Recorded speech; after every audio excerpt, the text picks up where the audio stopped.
तो आज हम देखने वाले हैं इमर्जिंग टेक्नोलॉजी फॉर इंजीनियरिंग, जिसका सब्जेक्ट कोड है KMC102202, जिसकी है यूनिट 4 डिजिटल मैन्युफैक्चरिंग, जिसमें हम देखेंगे 3D प्रिंटिंग क्या है, उसकी हिस्ट्री के बारे में देखेंगे, 3D प्रिंटिंग के कुछ प्रिंसिपल्स है उसके बारे में देखेंगे, यूज केसेस क्या क्या है 3D प्रिंटिंग के, ड्रोन्स के बारे में देखेंगे, ड्रोन्स क्या है, क्या उसके प्रोज एंड कॉन्स वगैरह ये सब देखेंगे, और कुछ कोर्सेज और रेगुलेशन क्या है इंडिया में उड़ाने के और ड्रोन पायलट बनने के यहाँ पर क्या यहाँ पर प्रोसीजर है। देखो यहाँ पर मैंने पायलट की स्पेलिंग गलत लिख रही है, तो पायलट की स्पेलिंग ये होती है।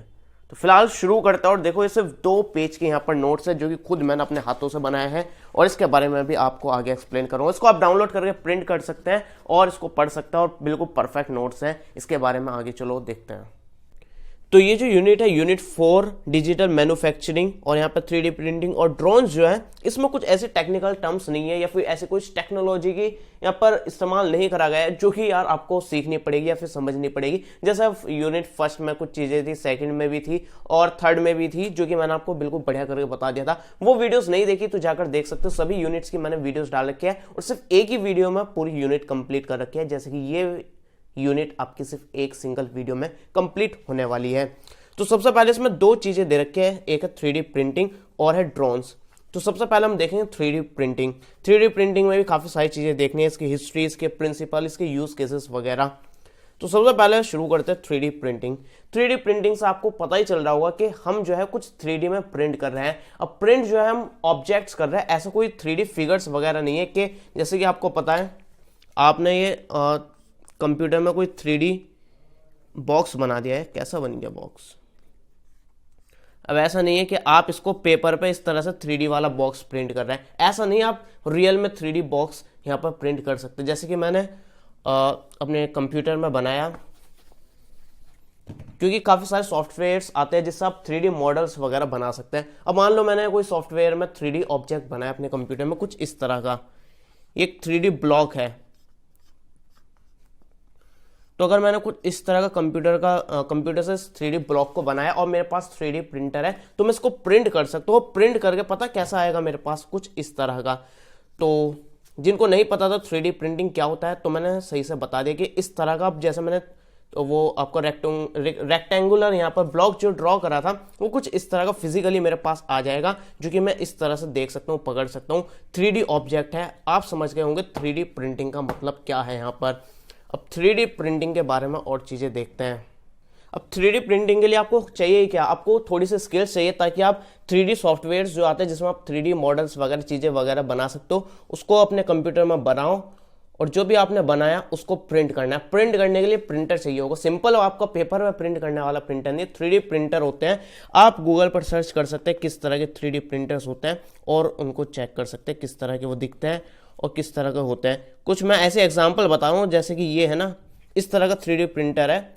ऐसा दिखता नहीं है, मतलब कुछ कुछ ऐसा सही रहता है। यहाँ से जो है इसकी नोजल होती है, जहाँ से इसके जो मेल्टेड जो है एक मटेरियल निकलता है, जिससे लेयर बाय लेयर जो है वो ऑब्जेक्ट बनता चला जाता है। अब जैसा हमने ये 3D ब्लॉक बनाया था कुछ इस तरह का, अब क्या होगा, ये जो है ना, ये नोजल जो है वो इस तरह से रोटेट होगी कि इस तरह की एक लेयर बन जाएगी।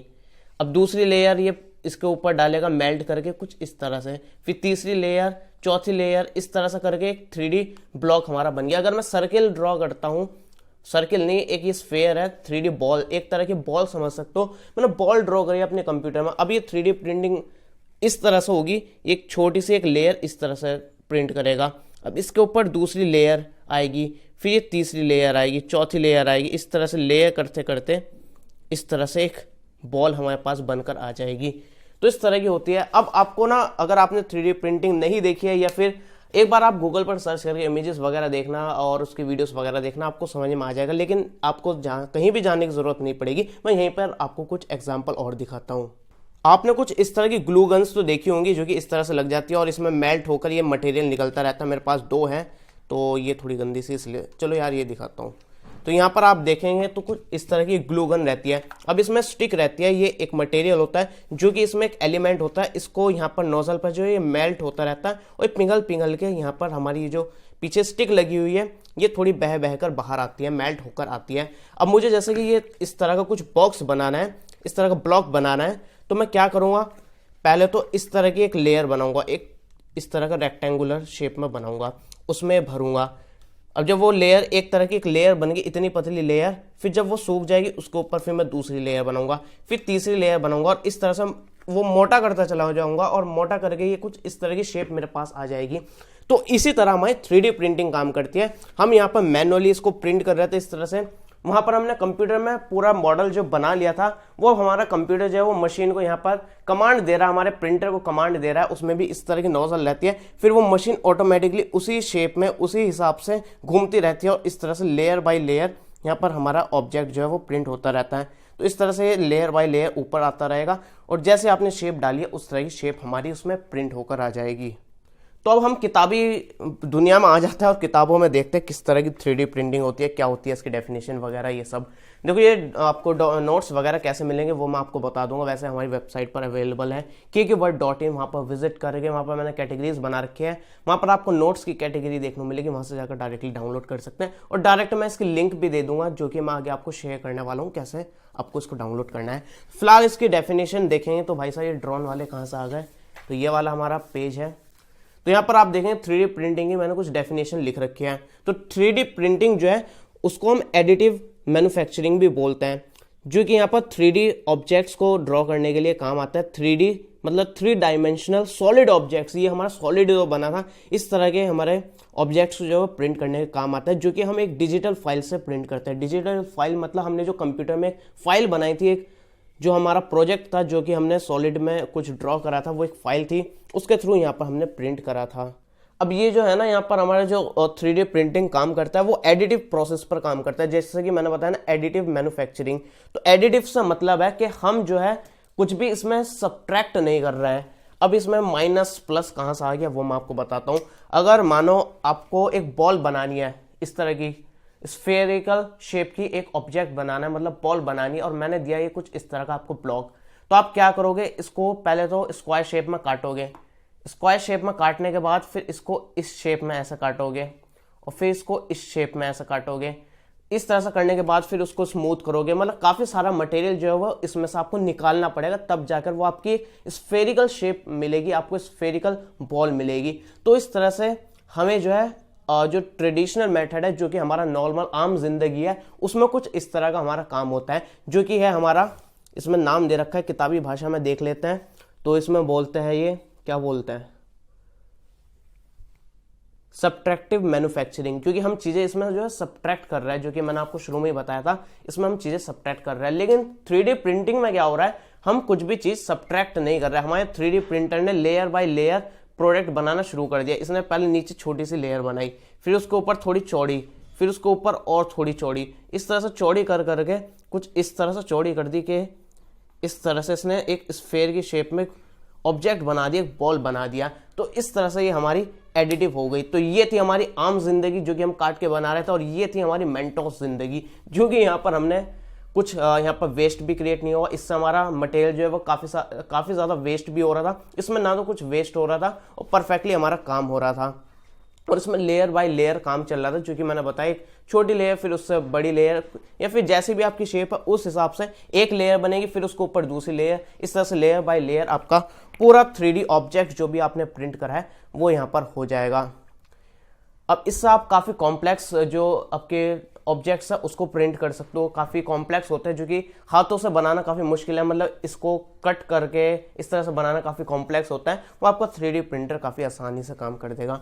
अब देखो यहाँ पे कुछ लिमिटेशंस भी है 3D प्रिंटर्स की, जो कि कमियां हैं या फिर डिसएडवांटेजेस हैं, वो बोल सकते हो। देखो कुछ कमियां भी है, कुछ खास बात है। इसमें जो मैंने कमी में लिख रखा है वही मैंने इसकी खास बात में लिख रखा है, मतलब जो इसकी लिमिटेशंस है उसको एडवांटेजेस में भी लिख रखा है।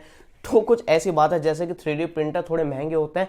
ऐसा कितने महंगे होता है, 15-20 हज़ार से शुरू हो जाते हैं 3D प्रिंटर्स ठीक ठाक, मतलब नॉर्मली आप अपने घर के यूज के लिए 15 या 20 हज़ार में आपको 3D प्रिंटर मिल जाता है। लेकिन ये एक इसके डिसएडवांटेजेस में कि भाई कॉस्टली है, और इसको हमने एडवांटेजेस में भी डाल रखा है कि भाई ये सस्ता है, अफोर्डेबल है। अफोर्डेबल कैसे हो गया, अभी तो मैं महंगा बता रहा था, अफोर्डेबल इस हिसाब से हो गया भाई साहब आपको एक 3D प्रिंटर मिल रहा है जिससे आप 3D ऑब्जेक्ट्स प्रिंट कर सकते हो, वो भी सिर्फ 15-20 हज़ार में। तो ये एडवांटेजेस में भी डाल रखा है, डिसएडवांटेजेस में भी डाल रखा है। तो यहाँ पर आपको डिसएडवांटेजेस, लिमिटेशंस या फिर चीजें आती है कुछ इस तरह की, तो आप यहाँ पर लिख सकते हैं। तो जैसे कि इसके जो प्रोडक्ट बनकर आएगा उसकी सरफेस जो है वो रफ होगी, इतनी स्मूथ नहीं होगी। देखो कुछ चीजें है ना परफेक्टली नहीं होती है, जैसे कि इसमें है अगर आप अच्छा प्रिंटर 3D प्रिंटर यूज करें हो सकता है उसमें स्मूथनेस आ जाए। तो इस तरह की जो भी उसमें लिमिटेशंस हो सकते हैं वो मैंने यहाँ पर डाल रखी है। अब ऐसा नहीं है कि सभी प्रिंटर में आपको ऐसी रफ सी सरफेस मिलेगी, हो सकता है किसी में स्मूथ मिल जाए जो अच्छे हो महंगे हो। तो फिलहाल कुछ लिमिटेशंस के बारे में बात करते हैं। ये किताबी भाषा है तो भाई किताबों के हिसाब से इसको देखना, जो यहाँ पर लिखा है उसको रियल लाइफ से जोड़ के देखना, लेकिन इतना ज्यादा मत जोड़ना। तो फिलहाल यहाँ पर बता दिया रफ सरफेस होती है जो मटेरियल बनता है, और जो हमारा प्रोडक्ट बनकर आता है उसकी स्ट्रेंथ जो है वो काफी कम होती है, इतना मजबूत वो प्रोडक्ट नहीं होता है। और जो मटेरियल उसमें यूज करा जा रहा है उसकी प्राइसेस काफी महंगी होती है, और जो उसमें प्रोडक्ट बन का है उसकी डेंसिटी भी इतनी अच्छी नहीं होती है। ज्यादा कलरफुल यहाँ पर ऑब्जेक्ट्स जो है वो यहाँ पर हम प्रिंट नहीं कर सकते हैं। और यहाँ पर जो सॉफ्टवेयर हम यूज करते हैं 3D मॉडल बनाने के लिए वो काफी कॉम्प्लेक्स होता है, उसको सीखना पड़ता है, कोई ऐसी आम आदमी उसको यूज नहीं कर सकता। अगर मैं आपको 3D प्रिंटर पर बैठा दूं कि भाई सॉफ्टवेयर से ये प्रोडक्ट बनाकर दिखाओ तो आप नहीं बना सकते, पहले आपको सीखना पड़ेगा कैसे काम करती है चीजें। आसानी से सीख जाओगे ऐसा नहीं है, कॉम्प्लेक्स है, लेकिन आपको पहली बार उसको सीखना पड़ेगा। और 3D जो प्रिंटर्स होते हैं वो ज्यादा बड़े नहीं होते हैं, मतलब आप बड़े बड़े ऑब्जेक्ट्स बनाने हैं तो वो नहीं कर सकते, छोटे मोटे ऑब्जेक्ट्स बना सकते हो, तो उसका साइज भी काफी छोटा होता है। और ये इतना फास्ट भी नहीं होता है, मशीन थोड़ी महंगी होती है, बैड क्वालिटी में प्रिंट करता है, जैसे मैंने बताया ना कुछ इस तरह की चीजें शुरू में कि भाई एक्सेप्शनल केसेस भी होते हैं। तो यहाँ पर और भी कुछ चीजें हैं वो आप देख सकते हो। तो ये कुछ इसके लिमिटेशंस होगी। अब एडवांटेजेस के बारे में बात करें तो एडवांटेजेस आप अपने आप भी लिख सकते हो, फिर भी मैं बता रहा हूँ। अफोर्डेबल है, आप इजीली इसको खरीद सकते हो, रैपिडली प्रोटोटाइपिंग कर सकते हो, आपने कुछ सोचा फटाफट से उसको बनाया, फटाफट से उसको बना लिया, तो काफी रैपिड काम कर सकते हो, अलग अलग प्रोटोटाइप्स आप उससे प्रिंट कर सकते हो। काफी स्ट्रांग होता है, और यहाँ पर लाइट वेट उसके पार्ट्स होते हैं। 3D प्रिंटिंग टेक्नोलॉजी जो है वो एनवायरमेंटल फ्रेंडली होती है, कुछ ऐसा उसमें वेस्ट मटेरियल ही जनरेट नहीं होता जो आपको एनवायरमेंट को हार्म पहुंचाए, या फिर कुछ उसमें ऐसी गैसेस वगैरह निकलती है जो हमारे एनवायरमेंट को हार्म पहुंचाए। इजीली आप एक्सेस कर सकते हो, फास्ट डिजाइन कर सकते हैं, प्रोडक्शन कर सकते हैं, और वेस्ट मटेरियल उसमें इतना प्रोड्यूस नहीं होता है। और प्रिंट ऑन डिमांड है, जब आपकी डिमांड है तब आप उसको प्रिंट कर सकते हो, रात में बैठे हो रात में प्रिंट कर सकते हो, संडे हो या मंडे आप कभी भी प्रिंट कर सकते हो, फ्लेक्सिबल डिजाइन है। तो यहाँ पर कुछ हिस्ट्री के बारे में बात करते हैं। 3D प्रिंटिंग ये शुरू कैसा हुआ था, कहाँ से 3D प्रिंटिंग आया। अब ये नहीं है कि कोई नई टेक्नोलॉजी अभी से ही, ये जो है 1981 से शुरू हो गया था, जो कि एक जापान में थे, जो कि जापान, ये जो 3D प्रिंटिंग जो है वो सबसे पहले जापान से शुरू हुई थी, जिनका नाम था हिडियो कोडामा या फिर हाइडियो कोडामा। देखो यार ये जापानीज नेम है, शायद मैं प्रोनाउंस गलत कर रहा हूँ। देखो भाई हम इंडियन है, हमें प्रोनाउंसिएशन पर कोई फर्क नहीं पड़ता, इसको सही से प्रोनाउंसिएशन इसकी जो है वो जापानीज ही कर सकते हैं जो जापान के लोग हैं। तो फिलहाल हम इसके शब्दों पर नहीं, इसकी भावनाओं पर जाते हैं। तो इन्होंने सबसे पहले 3D प्रिंटिंग टेक्नोलॉजी यूज करी थी। जो आज की 3D प्रिंटिंग है वैसी नहीं थी, ये कुछ अलग ही तरीके की थी, जो कि क्या करते थे, इनके पास कुछ पॉलीमर्स होते थे, उस पॉलीमर्स पे जो है वो यूवी रेस डालते थे, यूवी लाइट्स डालते थे, और जैसी शेप में चाहिए उसको वहां पर हार्ड कर देता था। मतलब पॉलीमर लिया और उसको जैसे शेप में चाहिए उस तरह से वैसा सेट करा और यूवी लाइट डाल देते और वो वहां पर हार्ड हो जाता। पहले वो सॉफ्ट रहता था, इधर उधर बहता था, लेकिन उसको परफेक्ट शेप में जैसा चाहिए वैसा रखने के बाद यूवी लाइट डाली और वो हार्ड हो जाता था। अब परफेक्टली कैसा काम करता था हमें उसको नहीं जानना, बेसिकली सिर्फ हिस्ट्री है, हिस्ट्री में कुछ इसके इंट्रोडक्शन देखना है, हमें बेसिक्स देखना है, बस वो देखना था। और ये जो इन्होंने टेक्नोलॉजी यूज करी थी उसका नाम था स्टीरियोलाइटोग्राफी, SLA। तो यहाँ पर ये पहली जो है शुरुआत कुछ इस तरह की हुई थी। फिर बाद में चार्ल्स हल जो कि इन्होंने इसी टेक्नोलॉजी का यूज करा और कुछ फर्क नहीं था, जैसे ये टेक्नोलॉजी यूज कर रहे थे वही कर रहे थे। ये भी कोई बड़े बड़े ऑब्जेक्ट्स को जो है वो छोटी शेप में बनाकर देख रहे थे और इन्होंने भी सेम टेक्निक यूज करी थी, जो कि थी पॉलीमर को लाइट से उसको सॉलिड करना। लेकिन यहाँ पर इन्होंने जो डिजाइन बनाया था ना, वो डिजाइन जो था वो यहाँ पर कंप्यूटर का यूज करा गया था। मतलब उन्होंने डिजाइन जो है वो मैनुअली नहीं बनाया था, कंप्यूटर के थ्रू बनाया था और फिर कंप्यूटर से जो है जो प्रिंटिंग प्रोसेस थी वो इन्होंने सेम यही यूज करी थी जो कि इन्होंने करी थी। जापान वाले अंकल जो थे, जैसे उनकी टेक्नोलॉजी थी उसी का यूज करा था, जो कि थी स्टीरियोलाइटोग्राफी। सेम इसी तरह का इनका कॉन्सेप्ट था, लेकिन यहाँ पर इन्होंने डिजाइन जो करा था ऑब्जेक्ट वो कंप्यूटर की हेल्प से किया था। अब इसके बाद इसके बाद आई बारी SLA की, जो कि सिलेक्टिव लेयर सिंटरिंग थी, जो कि एक अदर एडवांस्ड यहाँ पर टेक्नोलॉजी थी जो कि 3D प्रिंटिंग करता था। यहाँ पर क्या करते थे, पॉलीमर्स के जो है ना पाउडर लेते थे, जो कि नाइलॉन का यूजुअली किया जाता था, तो नाइलॉन पाउडर का लेते थे और नाइलॉन पाउडर को इस तरह से अरेंज करते थे जिस तरह की शेप चाहिए उस तरह से उसको सब कुछ सेट करने के बाद जो थे लेयर बाय लेयर उससे यहाँ पर उसको 3D ऑब्जेक्ट्स बनाए जाते थे। तो वो जो थे वो लेयर्स के लेजर लाइट के थ्रू जो थे उनको फ्यूज किया जाता है। मतलब नाइलॉन के पाउडर लिए जो कि एक पॉलीमर है, नाइलॉन के पाउडर को जैसे शेप में चाहिए था उस तरह से सब कुछ उसको सेट करा जैसे भी वो करते होंगे। फिर उसके बाद जो है वो लेजर लाइट डालते थे और वो जो पाउडर था वो आपस में मर्ज हो जाता था और आपस में मिल जाते थे और वो हार्ड हो जाता था और उनका ऑब्जेक्ट बन जाता था। देखो यहाँ पर तीनों ही चीजों में ना सेम कॉन्सेप्ट यूज हो रहा था। मटेरियल को जो था वो लाइट के थ्रू जो है हार्ड किया जा रहा था। इन्होंने डायरेक्ट यूवी लाइट से पॉलीमर को हार्ड करा था। इन्होंने जो था बस कंप्यूटर की हेल्प ले ली थी और 3D ऑब्जेक्ट्स बनाने के लिए, और इन्होंने जो था वो पाउडर का यूज करा था, नाइलॉन पाउडर का, और लेजर लाइट डालकर उसको यहाँ पर उसको हार्ड कर दिया था और जो भी इनका पाउडर था वो आपस में फ्यूज हो गया था, आपस में मिल गया था, आपस में सॉलिड का बन चुका था। अब इसके बाद आता है fuse deposing modelling, FDM, deposition modelling. तो यहाँ पर ये जो टेक्नोलॉजी है ये वही है जो हम आज यूज कर रहे हैं, जिसको हम डेस्कटॉप 3D प्रिंटिंग भी बोलते हैं। जो कि मैंने बताया है ना, मशीन होती है, उसमें क्या होता है, उसमें मटेरियल डाला जाता है, वो सॉलिड होता है मटेरियल, उसमें फिलामेंट होता है जो कि इसको मेल्ट करता है और जैसे आपको चाहिए मटेरियल वो इस तरह से मेल्ट होकर गिरता रहता है और वो धीरे धीरे वो फिर सूख जाता है और सॉलिड बन जाता है, जैसे कि हमारी ग्लू गन काम करती है। कुछ इस तरह का कॉन्सेप्ट है जो कि मैं स्टार्टिंग में बता चुका हूँ 3D प्रिंटिंग में, स्टार्टिंग जहाँ पर हमने ये बात करी थी। तो वही है यहाँ पर हमारा कॉन्सेप्ट। और यहाँ पर कुछ प्रिंसिपल्स बोल सकते हो या फिर एडवांटेजेस बोल सकते हो। एडवांटेजेस आते हैं तो भी ये लिखना है, प्रिंसिपल्स आते हैं 3D प्रिंटिंग के ये भी लिख सकते हैं।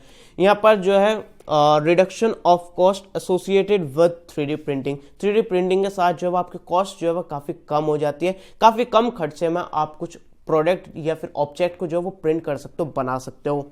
और यहाँ पर असेंबली की रिक्वायरमेंट नहीं होती है। मतलब आपको पता है कुछ ऑब्जेक्ट्स बनाते हो, जैसे कि एग्जांपल लेते हैं, आपने कोई आर्टिफिशियल ह्यूमन बनाया, मतलब एक इस तरह का एक इंसान बनाने की कोशिश करिए या फिर कार्टून सोच सकते हो। तो अगर आप वैसा बनाओगे, पहले उसके हाथ बनाओगे, एक अलग बन गया हाथ, फिर आपने उसके पैर बनाए, फिर बाद में जब सब कुछ बन गए पार्ट्स उनको आपस में जोड़ोगे। लेकिन 3D प्रिंटर्स में क्या होगा, आप डायरेक्टली उस ऑब्जेक्ट को प्रिंट कर सकते हो और अलग अलग पार्ट्स बनाने की जरूरत नहीं पड़ेगी, एक साथ सारे पार्ट्स बना सकते हो। हिंज वगैरह, होल्स वगैरह सब कुछ उसमें ऑटोमेटिकली सब सेट रहेंगे, आपको फिटिंग वगैरह सब कुछ ऑलरेडी देखने को मिलेगी।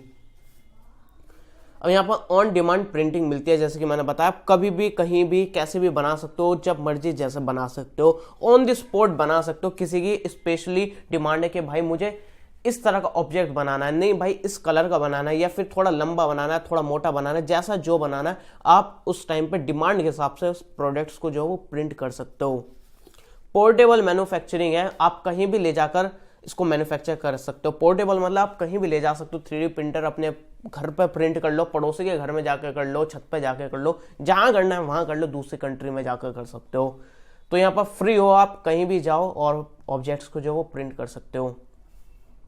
रिसाइज फिजिकल रेप्लिकेशन है, जैसे कि आपको कंप्यूटर में कोई फाइल होती है उसको आप कॉपी कर सकते हो, पेस्ट कर सकते हो, इस तरह से इसमें भी होता है। कोई ऑब्जेक्ट को आप स्कैन भी कर सकते हो, उसकी कॉपी भी बना सकते हो और सब कुछ कर सकते हो। जैसे कंप्यूटर में कोई फाइल होती है, MP3 फाइल है या फिर फोटोज वगैरह, जैसा उसको कर सकते हो उसी तरह से कर सकते हो। किसी ऑब्जेक्ट को स्कैन भी कर सकते हो आप, फिर बाद में उसकी एक और कॉपी भी प्रिंट कर सकते हो।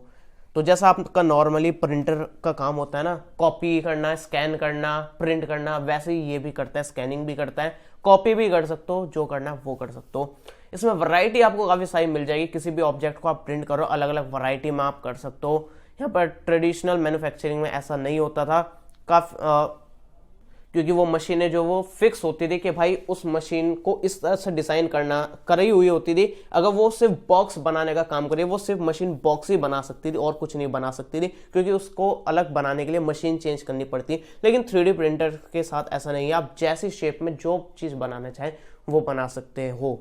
अगर ये समझ सकते हो ये डस्टर है, अगर ये नॉर्मली बनाया जाए मशीन जो होगी वो मशीन में आपने लकड़ी डाली वो आपको इस शेप में ये देता रहेगा। अगर उसमें हमें इसको स्फेरिकल शेप में चाहिए लकड़ी तो स्फेरिकल शेप में ये नहीं दे सकता है, लेकिन 3D प्रिंटर जो है वो ये काम करके हमें दे सकता है। और हमें बाय प्रोडक्ट जो है वो काफ़ी कम मिलता है, मतलब हमारा जो मटेरियल जो है वो वेस्ट का जो बचता है वो ऑलमोस्ट नेग्लिजिबल होता है, इतना हमारा वेस्ट मटेरियल जनरेट नहीं होता। जैसे कि मैंने इसमें बताया था ना, यहाँ पर हमें स्फेरिकल बॉल बनानी है इस मटेरियल के थ्रू, तो हमें यहाँ से काटना पड़ेगा, काफ़ी सारे वेस्ट मटेरियल यहाँ से निकलेंगे जो कि हमको फेंकने पड़ेंगे, कुछ काम का नहीं आएगा, थोड़ा बहुत जो काम का आएगा वो आएगा। लेकिन इसमें ऐसा नहीं होता, इसमें कोई वेस्ट मटेरियल नहीं बचता है, क्योंकि ये एडिटिव मैन्युफैक्चरिंग होती है ना कि सब्ट्रैक्टिंग मैन्युफैक्चरिंग। अब यहाँ पर इसके यूज़ केसेस देखेंगे। यूज़ केसेस मतलब जहाँ कहाँ ये 3D प्रिंटिंग यूज़ करी जा रही है, या फिर आप इसको एप्लीकेशंस भी बोल सकते हो, क्या क्या 3D प्रिंटिंग की एप्लीकेशंस हैं।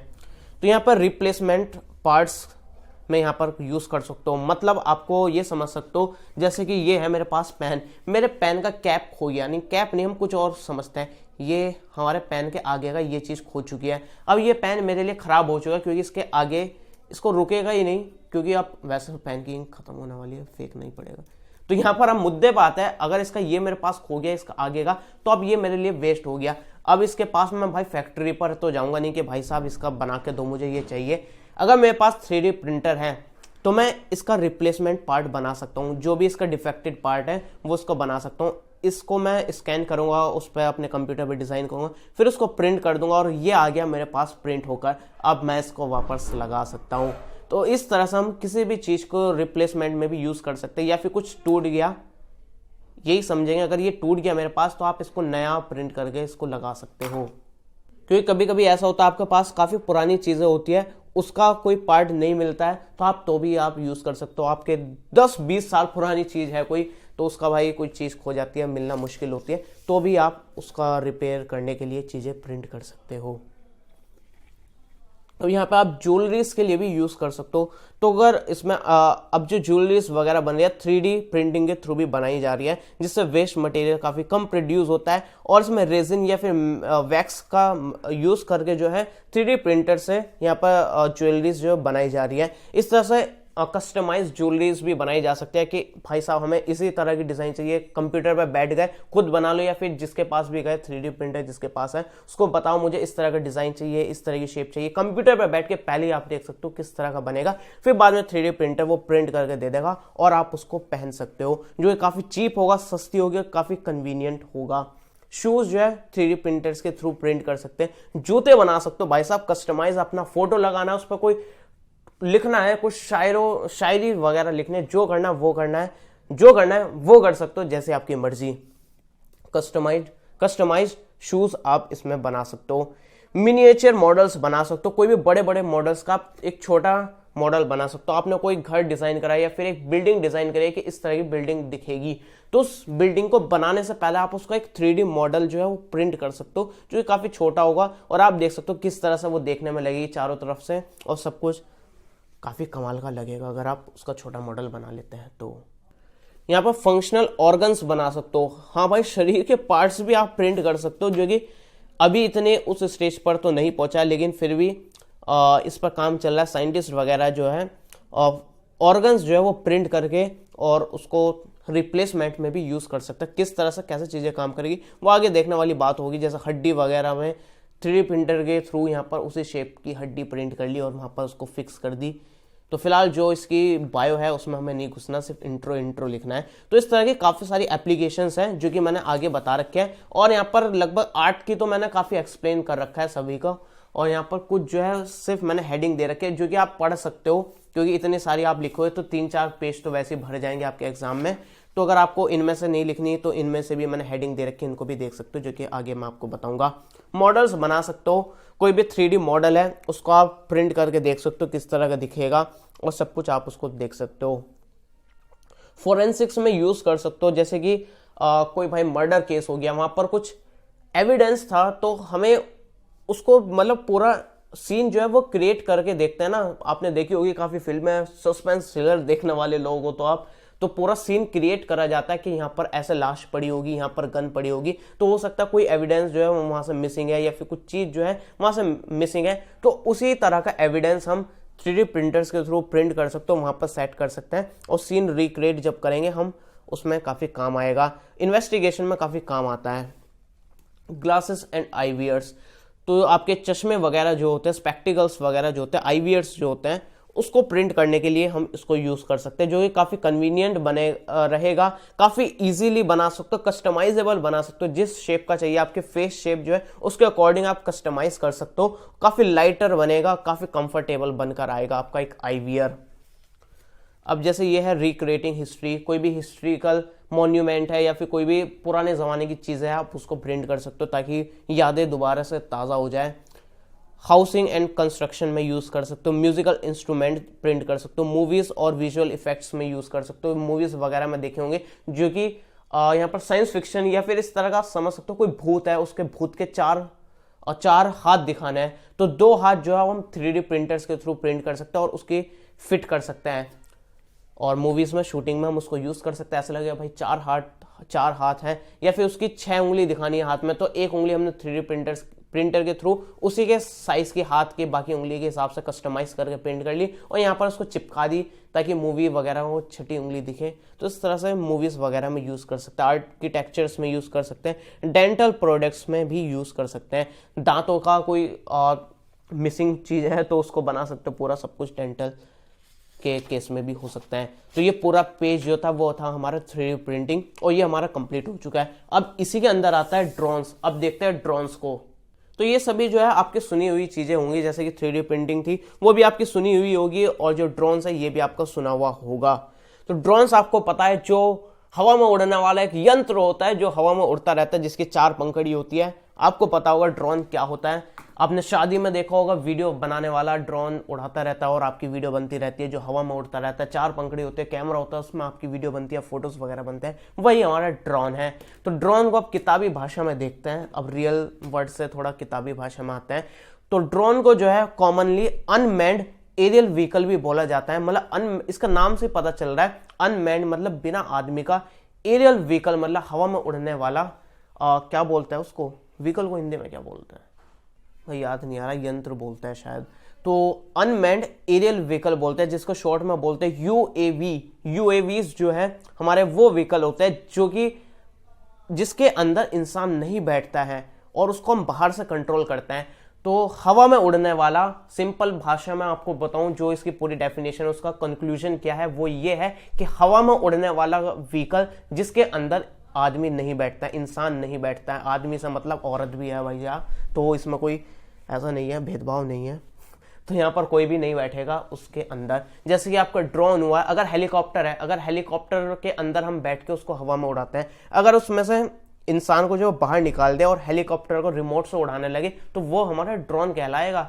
और इसी तरह आपका एयरप्लेन है, एरोप्लेन जिसको बोलते हैं, तो उसको जो हवा में उड़ता है उसमें इंसान बैठे रहता है, अगर उसमें इंसान ना बैठे, उसको बाहर से कंट्रोल करने लगे, वो भी हमारा ड्रोन कहलाएगा।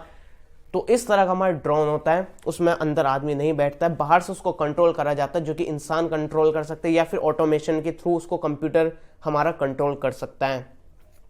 तो ड्रोन जो है, यूएवी जो है, वो शुरुआत में मिलिट्री ने यूज करा था, जो कि इस तरह के कंडीशंस में यूज करने के लिए बनाया गया था कि जहां पर हम नहीं जा सकते या फिर वहां पर हमें कुछ करना है, जो टास्क है वहां पर हम परफॉर्म जाकर नहीं कर सकते, हमें दूर से करना पड़ता है उस काम के लिए। जैसे कि हमें सर्विलेंस के लिए यूज कर सकते हैं, मतलब वहां पर क्या चल रहा है हमें निगरानी करनी है, तो हम वहां पर बैठकर दूरबीन से नहीं देख सकते हैं क्योंकि वो अनसेफ एरिया है, दूसरे कंट्री में जाकर हमें देखना है तो वो अनसेफ होगा। तो हम ड्रोन्स के थ्रू जो है वो कैमरे के थ्रू कहीं और बैठकर देख सकते हैं वहां पर क्या चल रहा है। तो इस तरह और भी काफी चीजें थी जो कि ड्रोन बनाया गया था, लेकिन आजकल ड्रोन जो है वो और भी काफी चीजों में यूज हो रहा है, जैसे फोटोग्राफी, वीडियोग्राफी, शादी में देखी होगी, रेसिंग वगैरह के लिए यूज करते हैं और काफी सारी चीजों में यूज करते हैं।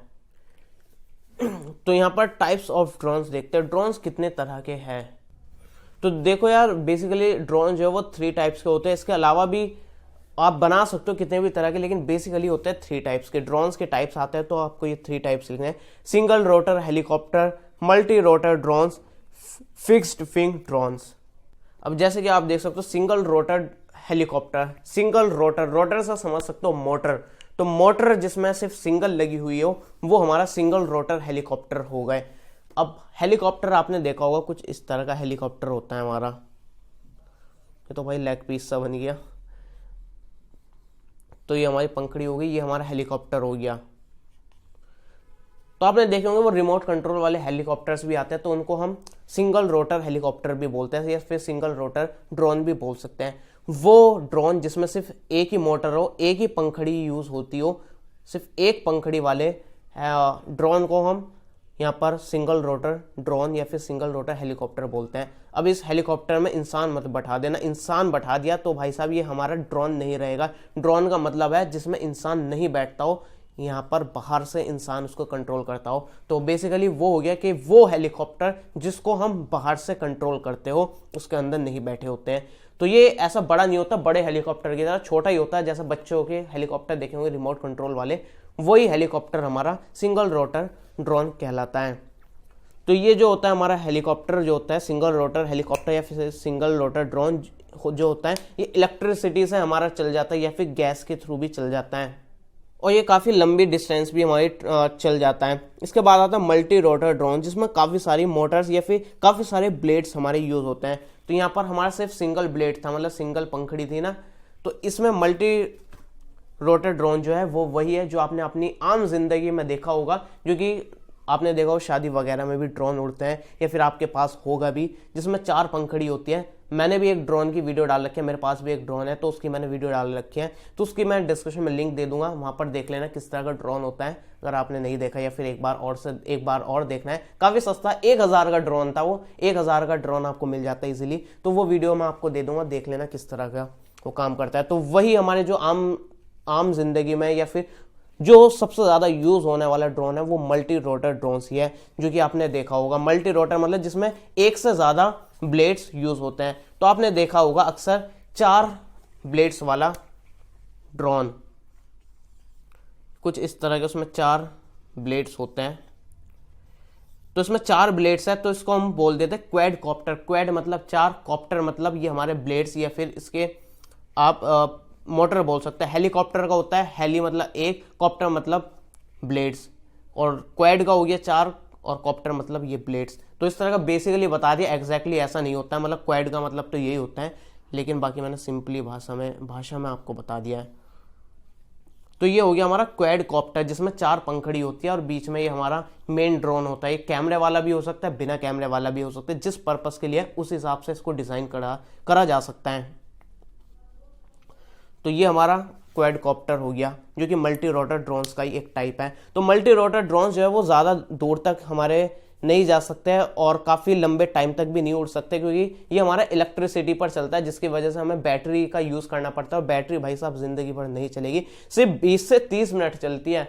तो मेरा ड्रोन भी ऐसे 15-20 मिनट तक चलता था, और बाकी अच्छी क्वालिटी का आप ड्रोन लेंगे, ब्रांडेड लेंगे, DJI वगैरह का ड्रोन आप खरीदेंगे तो आपका आराम से 30 मिनट तक तो चल जाएगा, या फिर 20 मिनट तक आपको बैटरी बैकअप मिल जाएगा। और अलग से आपको स्पेयर बैटरीज भी रखनी पड़ेगी, अगर एक बैटरी डाउन हो जाती है दूसरी बैटरी डालकर आप उसको चला सकते हो। तो उसमें थोड़ा बैटरी का इश्यू रहता है, जो कि आजकल ड्रोन्स होते हैं। ये काफ़ी बड़ी प्रॉब्लम है भाई, मैं भी काफ़ी परेशान हूँ इस चीज़ से। लेकिन ये काफ़ी लाइट वेट होते हैं, तो इसमें हम काफ़ी चीज़ें भी ऐड कर सकते हैं। जैसे कैमरा वगैरह हमने इसमें सेट कर दिया तो हम वीडियो रिकॉर्डिंग, फोटोज़ वगैरह कैप्चर करने के लिए ड्रोन्स का यूज़ कर पाते हैं, क्योंकि वो लाइट वेट होते हैं। तो उस पर हम थोड़ा सा वेट बढ़ा सकते हैं, तो हम कैमरा वगैरह भी उसमें फिक्स कर सकते हैं।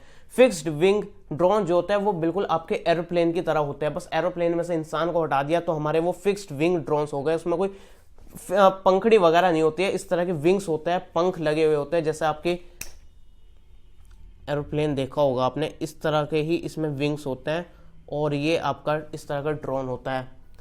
तो ये ड्रोन जो है वो काफ़ी लंबे टाइम तक उड़ सकता है, 16 घंटे तक उड़ सकता है, क्योंकि इसमें जो है फ्यूल का यूज़ करा जाता है इसमें। तो इसमें कोई इलेक्ट्रिसिटी वगैरह का चक्कर नहीं, जैसा हमारा रियल में एरोप्लेन वगैरह चलते हैं उसी तरह का ये हमारा होता है। इसमें हमें फ्यूल डालकर चलाना पड़ता है। अब यहाँ पर कुछ मैंने प्रोज और कॉन्स लिख रखा है, प्रोज एडवांटेजेस हो गए, कॉन्स डिसएडवांटेजेस बोल सकते हो। तो यहाँ पर जो इसके प्रोज है उसके बारे में बात करें तो एनवायरनमेंट को कोई इफेक्ट नहीं पहुंचाता, ये हमारे ऐसी टेक्नोलॉजी है जो कि हमारे काफ़ी पैसे सेव करती है, मतलब जो इस काम को करने में काफ़ी ज़्यादा खर्चा होता है वो हम काफ़ी कम खर्चे में कर सकते हैं। तो अगर हमें कोई ऊपर से आपको पता है ड्रोन शॉट लेते हैं हम, वीडियोस वगैरह जो ऊपर से बनानी हो, ऊपर जाकर पूरे घर की वीडियो बनानी हो या फिर कोई पूरी एक एरिया की वीडियो बनानी हो, फोटो कैप्चर करना, तो हमें हेलीकॉप्टर बुलाना पड़ेगा, उसमें बैठेंगे, फिर भाई साहब कैमरा लेके उस पर बैठेंगे, ऊपर से जाकर वीडियो बनाएंगे या फिर फोटो क्लिक जो करना है वो करना है वो करेंगे, तो उसमें काफ़ी ज़्यादा खर्चा होगा। लेकिन ड्रोन से हम कितना ईजिली उस काम को कर पाते हैं, तो हमारी ऐसी टेक्नोलॉजी है जो कि काफ़ी पैसे सेव करती है। तो इसको आप डिटेल में भी लिख सकते हो, अगर आपका बड़ा क्वेश्चन आता है तो उसको डिटेल में इन्हीं पॉइंट को एक्सप्लेन करके लिख सकते हो। एरियल शॉट्स जो है वो काफ़ी क्लियर क्वालिटी में आप अच्छे तरीके से ले सकते हो, मतलब एरियल इमेजेस जो होती है, मतलब ऊपर से ली जाने वाली फोटोज वीडियोस जो कि हम ड्रोन से लेते हैं वो काफ़ी अच्छी क्वालिटी में आप क्लिक कर सकते हो। आपका इजीली आप इसको कंट्रोल कर सकते हो और आपकी हेल्थ को भी कोई नुकसान नहीं पहुंचाता है। और जहाँ पर एरिया पर आप जाकर कुछ काम नहीं कर सकते वो आप ड्रोन को ले जाकर काम कर सकते हो। सिक्योर है। और प्रो कॉन्स क्या हो सकता है भाई साहब, सबसे बड़ी है प्राइवेसी इशू। तो आप भाई साहब किसी की प्राइवेसी का वो कर सकते हो खराब, उसको मतलब किसी के घर पर जाकर आपने ड्रोन का कैमरा चालू कर दिया, उसको पता भी नहीं चल रहा और आप उसकी वीडियोस बना रहे हो, तो इस तरह से प्राइवेसी इशू हो गया। या फिर कुछ ऐसी एरिया है जहाँ पर किसी को जाना अलाउ नहीं है, वहाँ पर क्या हो रहा है किसी को नहीं बताना है, कॉन्फिडेंशियल है, वहाँ पर आप चुपचाप से ड्रोन से वहाँ पर निगरानी कर रहे हो, तो इस तरह से काम हो सकता है। ये स्पाइंग है कि आप किसी पर निगरानी कर सकते हो, तो इस तरह से इसका कौन हो गया। इसको ईजिली कोई भी हैक कर सकता है, ईजिली तो नहीं भैया, ऐसा नहीं कोई भी कर सकता है, लेकिन हाँ ये चीज़ें हैक हो सकती है। वेदर पर डिपेंड करता है, आप ये नहीं कहीं आप हमेशा इसको उड़ा रहे हो, बारिश पड़ी है बारिश में उड़ा रहे हो, मौसम को भी देखना पड़ता है, आपको नॉलेज चाहिए, स्किल्स की जरूरत पड़ती है, सॉफ्टवेयर में इशू हो जाता है, मेल फंक्शंस इसमें हो जाते हैं, और वाइल्ड एनिमल्स के लिए जो है वो सही नहीं होता है ये, और डाटा ट्रांसफर स्पीड जो है वो काफ़ी स्लो होती है। अब इसमें कुछ टेक्नोलॉजीज या फिर क्या क्या कंपोनेंट्स होते हैं, तो ये आपका बेसिकली सिलेबस में दे नहीं रखा, लेकिन फिर भी मैंने आपको एक्स्ट्रा नॉलेज के लिए या फिर आ जाता है तो आप इसको लिख सकते हो, काफ़ी कुछ इसमें बड़ी रॉकेट साइंस नहीं है। तो ड्रोन में क्या क्या चीज़ें होती हैं, एक तो होता है इलेक्ट्रिक स्पीड कंट्रोलर जो कि स्पीड को कंट्रोल करता है, एक तरह का सर्किट होता है जो कि मोटर की स्पीड और उसकी डायरेक्शन को कंट्रोल करता है। फ्लाइट कंट्रोलर होता है, जीपीएस मॉड्यूल होता है जो कि आपके ड्रोन की लोकेशन आपको बताता रहेगा किस जगह पर है। उसमें बैटरी होती है, एंटीना होती है, रिसीवर होता है, कैमरा होता है और काफ़ी सारे सेंसर्स भी होते हैं। ज़रूरी नहीं है उसमें कैमरा हो, अगर वो कैमरा ड्रोन नहीं है, उसका काम कुछ और करने का, तो ज़रूरी नहीं है उसमें कैमरा होना चाहिए। एक्सेलरोमीटर होगा जो कि आपको स्पीड मेजर करके बताता रहेगा किस स्पीड से ड्रोन उड़ रहा है। और ये आपका एल्टीमीटर होगा जो कि आपको एल्टीट्यूड मेजर करके बताएगा। मल्टी मोटर ड्रोन की असेंबली का क्या कोर्स है, तो मतलब बेसिकली इंडिया में जो है कोर्स वगैरह ऐसा कुछ खास नहीं है कि आपको स्पेशलाइजेशन करनी है ड्रोन्स में, तो इस तरह का कोई कोर्स वगैरह फिलहाल इंडिया में नहीं है, बाकी कंट्रीज में है। लेकिन इंडिया में आपको काफ़ी सारी इंस्टीट्यूट्स देखने को मिल जाएगी, काफ़ी सारी नहीं, सिर्फ एक ही इंस्टीट्यूट है जो कि इंडियन इंस्टीट्यूट ऑफ ड्रोन है, जहाँ पर आप ट्रेनिंग ले सकते हो और आपको एक सर्टिफिकेट मिल जाएगा और ये सब चीज़ें होती है। तो मल्टी रोटर ड्रोन की इंजीनियरिंग कोर्स अगर आप करते हो तो आपको आपकी टेक्निकल नॉलेज और स्किल जो है वो काफ़ी इंप्रूव हो जाएगी ड्रोन से रिलेटेड, जो कि आपको जॉब्स वगैरह दिलवाने में काफ़ी हेल्प करेगा ड्रोन इंडस्ट्री में। अब ड्रोन्स की असेंबली वगैरह के बारे में भी जान सकते हो जो कि आपको ट्रेंड एक्सपर्ट आपको समझाएंगे और इसको आपको डेप्थ नॉलेज भी देखने को मिलेगी और कैसे मल्टी रोटर ड्रोन काम करता है इसके बारे में आपको पता चलेगा और अपने हाथ में उसको देख सकते हो, भाई हैंड्स ऑन कर सकते हो उसके असेंबली पार्ट्स का और कैसे असेंबली होती है और क्या क्या प्रॉब्लम्स होती है ड्रोन्स वगैरह में, उसकी ट्रबल शूटिंग वगैरह सब कुछ आपको पता चलेगा। और आपको जो सर्टिफिकेट वगैरह जो भी मिलेगा वो आपका सरकार से वेरीफाइड रहेगा। जैसे कि आपको मैंने बताया एक इंस्टीट्यूट है इंडियन इंस्टीट्यूट ऑफ ड्रोन जो कि आपको ये आपको ट्रेनिंग देती है और सब कुछ आपको सिखाती है। तो ये जो है इंस्टीट्यूट जो है वो इंडिया से आपका सर्टिफाइड है, जो कि आपको कोई ऐसा प्रॉब्लम नहीं देगा फ्यूचर में। तो इसको शॉर्ट में IID भी बोलते हैं, इंडियन इंस्टीट्यूट ऑफ ड्रोन्स।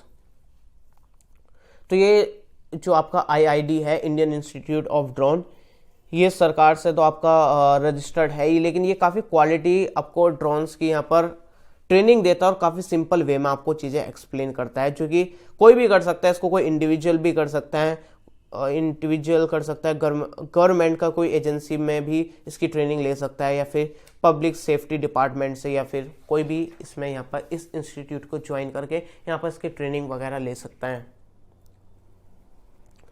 अब यहाँ पे ड्रोन्स उड़ाने के रेगुलेशंस क्या है इंडिया में, तो कुछ रूल्स और रेगुलेशंस है जो आपको पता होने चाहिए, और ये आपके इसमें दे रखे हैं कि इंडिया में क्या क्या रेगुलेशन है। देखो अलग अलग कंट्री में ड्रोन उड़ाने के अलग अलग रूल्स है या फिर रेगुलेशंस है, लेकिन इंडिया के जो है हमें वो देखना है। तो इंडिया में देखेंगे कुछ ड्रोन्स के रूल्स और रेगुलेशन जो है वो सबसे पहले ये है कि फॉरेनर्स जो है, जो कि बाहर की कंट्रीज के हैं, इंडिया से बाहर के हैं, वो इंडिया में आकर ड्रोन्स नहीं उड़ा सकता। अगर उनको कमर्शियल पर्पस के लिए उड़ाना है तो यहाँ पर उनको किराए पर लेना पड़ेगा, जो भी इंडियन है उससे आप किराए पर ले सकते हो, और जो भी इंडियन के पास वो ड्रोन होगा उस पर भी जो रिक्वायरमेंट है वो आगे फुलफिल्ड होनी चाहिए, जो कि मैं आगे बताऊंगा।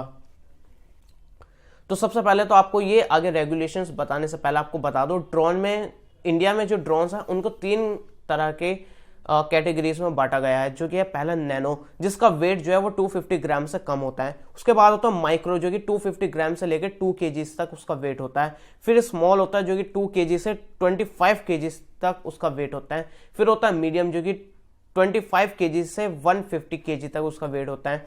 फिर होता है लार्ज, जिसका वेट 150 kg से ज्यादा होता है।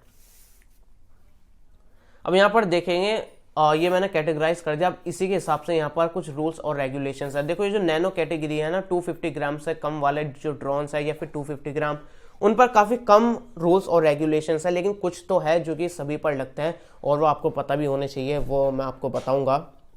तो हम जो अक्सर नॉर्मली लोग यूज़ करते हैं अपने पर्सनल पर्पस के लिए, कोई वीडियो वगैरह रिकॉर्ड करने या फिर अपना वैसे ही एंटरटेनमेंट पर्पस के लिए चाहिए, तो नैनो यहाँ पर ड्रोन्स का हम इस्तेमाल करते हैं। अब देखो ड्रोन्स जो आप लेते हो ना, उसको भी आपको आईडी लेनी पड़ती है, जो कि यूनिक आईडी होती है। जैसे कि आपका गाड़ी का नंबर होता है, इसी तरह आपका ड्रोन्स के भी नंबर होता है। जैसे आप स्कूटी, बाइक, कार वगैरह के गवर्नमेंट से रजिस्टर्ड नंबर मिलता है, इस तरह से आपको ड्रोन्स को भी रजिस्टर करवाना पड़ता है। उसको एक नंबर मिल जाता है जो कि नंबर प्लेट की तरह आपको मिलता है। इस तरह से वो लेना कंपलसरी है। ध्यान रखना जो नैनो कैटेगरी है 250 ग्राम से कम वाली, उस पर ये एलिजिबल नहीं है, आप उसको बिना रजिस्टर कराए उड़ा सकते हो। साथ में आपको एक अलग से परमिशन लेनी पड़ती है अगर आप कमर्शियल पर्पस के लिए ड्रोन को उड़ा रहे हो। ध्यान रखना ये नैनो कैटेगरी के लिए नहीं है, जो कि 50 फीट से नीचे आप उड़ा रहे हो, और यहाँ पर ये माइक्रो कैटेगरी वाले ड्रोन के लिए भी नहीं है अगर आप 200 फीट से नीचे उड़ा रहे हो। ड्रोन पायलट जो है वो सीधा यहाँ पर उसकी आई साइट्स होनी चाहिए, जो कि उड़ा रहा है, मतलब ड्रोन उड़ाते टाइम जो है उसकी सीधी आंख होनी चाहिए ड्रोन पर। यह भी रूल्स और रेगुलेशंस में है।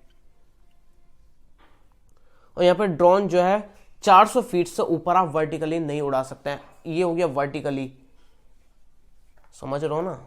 इस तरह से आप पूरा 400 फीट से ऊपर तक नहीं उड़ा सकते, 400 फीट से नीचे ही उड़ाना है। तो ये भी आपको चीज़ें ध्यान रखनी, सभी पर ये होगा, ऐसा नहीं है नैनो पर नहीं है, नैनो पर भी ये हमारा लागू होगा। जहां पर नैनो पर नहीं है, जहां पर नैनो एक्सेप्शनल केस में है, वहां पर ये वैलिड नहीं होगा। और यहाँ पर जो नो फ्लाई जोन जो एरिया है, वहाँ पर ड्रोन्स को जो है अलाउ नहीं है उड़ाना। जैसे कि काफ़ी सारी इंडिया में जगह है, जैसे कि एयरपोर्ट के पास आप नहीं उड़ा सकते ड्रोन को, इंटरनेशनल बॉर्डर्स है, विजय चौक है दिल्ली में, ऐसे और भी काफ़ी जगह है इंडिया में, वहाँ पर रेस्ट्रिक्टेड है, वहाँ पर क्लियरली लिखा होता है नो फ्लाई जोन, तो वहाँ पर ड्रोन उड़ाना अलाउ नहीं है, चाहे आपका नैनो हो, माइक्रो हो, स्मॉल हो, मीडियम हो, लार्ज हो, या फिर चाचा के विधायक का हो, तो कोई भी हो ड्रोन आप नहीं उड़ा सकते हो। और इसी तरह ड्रोन्स की जो है कुछ रिक्वायरमेंट भी दे रखे हैं इंडियन गवर्नमेंट ने कि आपके इस ड्रोन में जो ये चीज़ें होनी चाहिए। ध्यान रखना ये चीज़ें जो है नैनो वाले के लिए नहीं है, ये जो 2nd, 3rd, 4th और 5th कैटेगरी है इनके लिए है। वो है कि आपके ड्रोन में GPS होना चाहिए, रिटर्न टू होम होना चाहिए, R2H, मतलब R2H बोल रहा हूँ, RTH होना चाहिए, रिटर्न टू होम। RTH जो है एक बटन होता है ड्रोन में, जो कि आप सिंपली प्रेस करेंगे तो ड्रोन जहाँ पर भी है वो आपके पास आ जाएगा ऑटोमेटिकली, ये फीचर होना चाहिए। तो आप इसको लिख सकते हो, या फिर आप बेसिकली मैंने इसको ज़बरदस्ती ऐड कर दिया ताकि आपको थोड़ा सा नॉलेज होनी चाहिए। ID प्लेट होनी चाहिए, एंटी कोलिजन लाइट उसमें होनी चाहिए, और भी काफ़ी सारी चीज़ें, फ्लाइट कंट्रोलर होना चाहिए, फ्लाइट डेटा लॉगिंग कैपेबिलिटी के साथ। तो ये कुछ चीज़ें हैं जो कि हमारा सब कुछ ये ड्रोन रेगुलेशन इन इंडिया में ये पूरी मैंने यहाँ पर लिख रखी है। अब इसके बाद आता है procedure for becoming a drone pilot in India. India में ड्रोन पायलट बनने के क्या क्या प्रोसीजर है या फिर क्या क्या रिक्वायरमेंट्स है उसके बारे में देखते हैं। देखो एज सच यहाँ पर इंडिया में कुछ ऐसे यहाँ पर ड्रोन पायलट बनने के कोई यहाँ पर रूल्स या फिर प्रोसीजर या फिर कोई कोर्स या फिर सर्टिफिकेट वगैरह यहाँ पर या फिर टेस्ट एग्जाम वगैरह कोई ऐसा हाई स्टैंडर्ड पर नहीं होता है। बाहर की कंट्रीज में काफ़ी सारे हैं। तो ये सब मैंने खुद अपने हाथों से लिखे हुए हैं, ऐसा नहीं है मैंने कहीं से उठाकर पेस्ट करा है। जो गवर्नमेंट का पूरा डॉक्यूमेंट है उसको मैंने रीड करा है, उसके बाद कंक्लूजन निकाले, फिर बाद में मैंने इसमें चीज़ें जो है वो ऐड करी है। तो ऐसा नहीं है ये जो नोट्स मैं बना रहा हूँ यहाँ पर डायरेक्टली कहीं से कॉपी पेस्ट करके बना रहा हूँ। ये पहले खुद स्टडी करने के बाद, बड़े बड़े डॉक्यूमेंट्स रीड करने के बाद, उसके बाद ये चीज़ें मैंने बनाई हैं। तो जो DCGA है तो उनके हिसाब से कुछ जो कि इंडियन के हिसाब से इंडिया में पायलट बनने के हिसाब से, ड्रोन पायलट बनने के हिसाब से कुछ रिक्वायरमेंट्स है जो कि आप फुलफिल करने चाहिए। सबसे पहली चीज़ जो है वो आपकी एज जो है वो 18 साल से ज़्यादा की होनी चाहिए। आप जो है वो 10th क्वालिफाइड होने चाहिए, आपने 10th जो है वो पास कर रखा हो, और आपने जो है साथ में ट्रेनिंग भी ली होनी चाहिए DGCA में और DGCA के रिकॉग्नाइज्ड ट्रेनिंग सेंटर पर, जो कि है जैसे कि हमारा एग्जांपल के लिए मैंने बता रखा है इंडियन इंस्टीट्यूट ऑफ ड्रोन। मतलब कुछ इस तरह के इंस्टीट्यूशन से आपकी ट्रेनिंग कंप्लीट होनी चाहिए जो कि DGCA से प्रमाणित हो, उनसे वेरीफाइड हो, सर्टिफाइड हो। जैसे कि ये हमारा इंडियन इंस्टीट्यूट ऑफ ड्रोन है जो कि मैंने आपको बताया ये गवर्नमेंट से सर्टिफाइड है। तो इस तरह की इंस्टीट्यूट से आपकी ट्रेनिंग भी कंप्लीट होनी चाहिए। तो सबसे पहले 3 चीज़ें तो यही है। साथ में आपकी जो है अंडरस्टैंडिंग अच्छी होनी चाहिए फिजिक्स में, जो कि आपको ड्रोन्स उड़ाने में जो फिजिक्स यूज़ हो रही है उनके बारे में पता होना चाहिए। जैसे एरोडायनेमिक्स वगैरह होती है, विंड स्पीड और वेदर वगैरह, इन सभी के बारे में आपको बेसिक नॉलेज होनी चाहिए फिजिक्स से रिलेटेड, जो कि आपके ड्रोन पर इफेक्ट पहुंचाती है। और यहाँ पर इस तरह की जो स्किल्स है और भी आपको जो भी स्किल्स मिलती है तो यहाँ पर उस स्किल्स को आप कहीं किसी इंस्टीट्यूशन से सीख सकते हो, जैसे कि इंडियन इंस्टीट्यूट ऑफ ड्रोन है जो कि मैं ऑलरेडी बता चुका हूँ, जो कि काफ़ी सारे कोर्स जो है वो आपको ऑफर करती है। जैसे कि आपका टोटली 4 कोर्स फिलहाल के टाइम पर ऑफर कर रही है, जो कि 1 दिन का, 3 दिन का, 5 दिन का और 7 दिन का कोर्स है, जो कि 6 सिटीज़ में आपको देखने को मिल जाएगा इंडिया में, और 2 जो है वो एब्रॉड में देखने को मिल जाएगा, इंडिया से बाहर देखने को मिल जाएगा। तो देख सकते हो इस तरह के इंस्टीट्यूट जो है वो इंडिया में काफ़ी कम है, और इंडिया में फिलहाल ये एक ही है और सिर्फ 6 सिटी में ही आपको ये देखने को मिल रहा है, जहाँ पर जाकर आप ट्रेनिंग वगैरह ले सकते हो। ऑनलाइन कोर्स भी देते हैं, आप इनकी वेबसाइट विजिट करके आप बाकी चेक कर सकते हो। अगर आप मल्टी रोटर ड्रोन्स के लिए पायलट कोर्स देख रहे हो तो वो 7 दिन में हो ही जाता है, जो कि मैंने बता दिया। और फिक्स्ड विंग वाले ड्रोन के लिए आप पायलट कोर्स देख रहे हो तो 10 डेज में कंप्लीट हो जाएगा। तो इस तरह की ये जो चीज़ है ये आप 1.5-2 पेपर में आराम से लिख सकते हो। तो इसके बारे में आप और भी देखना चाहें ना प्रोसीजर इंडिया पायलट बनने का, इंडिया में ड्रोन पायलट बनने का, तो आप सर्च कर सकते हो, लेकिन आपको कहीं भी कुछ ज़्यादा डिटेल नहीं देखने को मिलेगी। जो भी मैं नोट्स में दे रहा हूँ ना, ये काफ़ी डीप रिसर्च के बाद बना रहा हूँ। मैं सुबह से लगा हुआ था, अभी शाम के 4 या 5 बज रहे होंगे तब जाकर ये इस यूनिट के मैंने नोट्स बनाए हैं।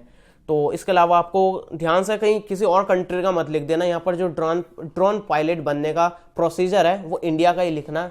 आपके सिलेबस में नहीं लिखा कि कहाँ के हिसाब से लिखना है, लेकिन आपको पता होना चाहिए कि भाई इंडिया के बारे में ही लिखें। ऐसे कंट्रीज तो US भी है, चाइना भी है, किसका लिखोगे आप? तो यहाँ पर इंडिया का ही आपको प्रोसीजर लिखना है, जो कि मैंने यहाँ पर बता दिया। तो इसकी PDF की लिंक जो है वो आपको कमेंट सेक्शन में सबसे ऊपर देखने को मिल जाएगी। मैंने पिन कर रखा है, तो वहाँ पर सबसे ऊपर जो कमेंट होगा वहाँ से जाकर इसको डायरेक्टली डाउनलोड कर सकते हो, उसको प्रिंट निकाल सकते हो। इसकी बाकी यूनिट्स की भी मैंने वीडियोस डाल रखे हैं, वो जाकर आप देख सकते हो। और जो भी कुछ प्रॉब्लम है या फिर कुछ पूछना है कमेंट सेक्शन में पूछ सकते हो। वीडियो को लाइक कर देना, क्योंकि मैं ये फ्री में काम कर रहा हूँ, कोई आपसे फीस वगैरह नहीं ले रहा हूँ। चैनल सब्सक्राइब कर देना, क्योंकि और भी काफ़ी सारी वीडियोस आने वाली है। और भी कुछ आपको वीडियो चाहिए किसी पर्टिकुलर टॉपिक से रिलेटेड, वो भी नीचे कमेंट करके बता सकते हो।